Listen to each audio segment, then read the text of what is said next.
Have your children stopped listening to you? Have you ever hung up the phone with your adult child and thought, why do I feel so small after every conversation? Maybe they sigh when you offer advice. Maybe they call less and less unless they need something. Or maybe, worse still, they say things that sting and pretend like it's normal. You sit there wondering, after everything I did for them, is this what I get? If you felt this, know this, you're not the only one. Thousands of parents quietly carry this ache in their hearts. But few talk about it, out of shame or fear of being judged. This isn't about blame. It's about clarity. And it's about reclaiming your voice. Let's walk through 7 deeply important shifts that can help you navigate this painful terrain. With grace, not guilt. 1. Respect begins with you, even when they withhold it. You teach others how to treat you by how you treat yourself. It's hard to admit, but sometimes we accept less because we believe we deserve less. We make excuses for their tone. We downplay the pain of their silence. We swallow disrespect like it's just part of getting older. But silence, over time, becomes permission. Take Ellen, 67, from New Jersey. Her 2 grown sons constantly interrupted her, mocked her old-fashioned views, and rarely thanked her for favors. One day, after a particularly dismissive dinner, Ellen said quietly, I love being with you both, but lately, I've been leaving our conversations feeling hurt. I want to be close, but not if it means shrinking myself. She didn't yell. She didn't guilt. She just told the truth. And in that moment, she shifted the energy. They didn't change overnight, but Ellen did. She began choosing her own dignity over their approval. That's where it begins. Not with what they do, but with what you allow. 2. Step out of the fixer role and into trust. You can't earn their respect by trying to fix their lives. Many parents believe they're showing love by giving advice, offering reminders, or jumping in to help. Unasked. But what grown children often hear is, I don't trust you to figure this out. Frank, a 72-year-old retired engineer, spent years sending his daughter articles on career planning, calling to remind her about deadlines and checking in about her finances. She finally told him, Dad, I feel like you think I'm incapable. Can't you just support me without managing me?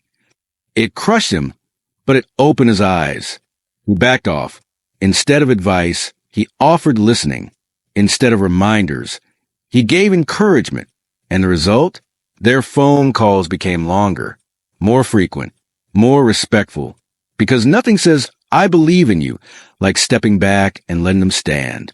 Respect grows in the space between control and freedom. 3. Don't react. Respond with wisdom. Disrespect invites emotional reactivity, but you don't have to accept the invitation. You know the feeling. They snap. They roll their eyes. Something tightens in your chest.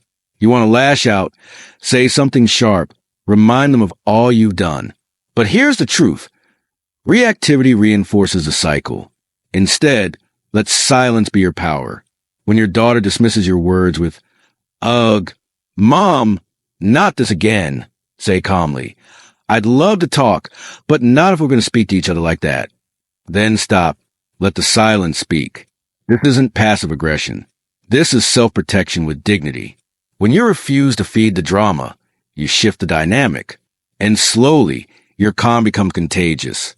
You become the grounding force in the storm, not the storm itself. 4. Build emotional connection, not emotional debt. You can't demand respect from someone who feels disconnected. Sometimes disrespect isn't about you, it's about distance. If your adult child sees you only as a source of correction, obligation, or guilt, it's hard for them to feel warmth. That's why emotional connection matters. Start small. A memory, a shared story, a vulnerability. Take Mary, 66, who felt invisible to her son. He called once a month. If that, instead of nagging, she wrote him a letter, not asking for more, just saying, I miss the way we used to laugh about the silliest things. I hope you're okay. I'm always in your corner. It didn't fix everything, but it cracked the door open. Sometimes the bridge to respect isn't built through lectures, but through reminders of love. 5. Replace control with curiosity. The need to be right can cost you the chance to be close. When conversations become battlegrounds, no one wins. If your child says something you strongly disagree with about politics, parenting, or life, you have a choice. You can correct, or you can inquire. Say, I see we think differently. I'd love to understand how you came to feel that way. It doesn't mean you agree. It means you're interested. That interest is powerful. It tells your child, you don't have to be like me for me to love you. In that space, respect can return, not because they're being corrected, but because they're being seen. 6. Set boundaries that honor both you and them. Boundaries aren't walls to keep others out. They're fences to protect what matters inside. Let's be clear. You are allowed to expect kindness. You are allowed to say, I won't continue conversations that include shouting or insults. I'm not comfortable giving financial help at this time. If I'm only being called when there's a crisis, that doesn't feel like a relationship to me. You don't need to explain endlessly. A boundary doesn't require their approval. It requires your consistency. And here's what happens. Over time, healthy people adjust. And those who don't, you learn to protect your peace, even in the face of their discomfort. That's not cold. That's courageous. 7. Release the fantasy. Embrace what's real and rebuild from there. The child you imagine may not exist, but the relationship you create now is still worth building. So many parents hold on to an image. A grateful son who calls every Sunday. A daughter who seeks their advice with reverence. When reality doesn't match that picture, grief sets in. And that grief is valid. But staying stuck in that fantasy only fuels resentment. Amy, 74, once said, I kept waiting for him to change. Then I realized I was the one who needed to change. Not to give up on him, but to stop making my peace depend on him. She started volunteering, gardening, traveling, and in that shift, her son did come closer, not because she demanded it, but because she had become whole on her own. Sometimes, letting go of the child you hope for makes room for the relationship that can actually be. You've made it this far. So now ask yourself, what story have I been telling myself about why they treat me this way? And what story do I want to start telling myself about who I am, what I deserve, and what I will no longer accept? You are not powerless. You are not a burden. You are a whole, wise, worthy person, with or without their validation. If this video helped you, please like, comment, and subscribe.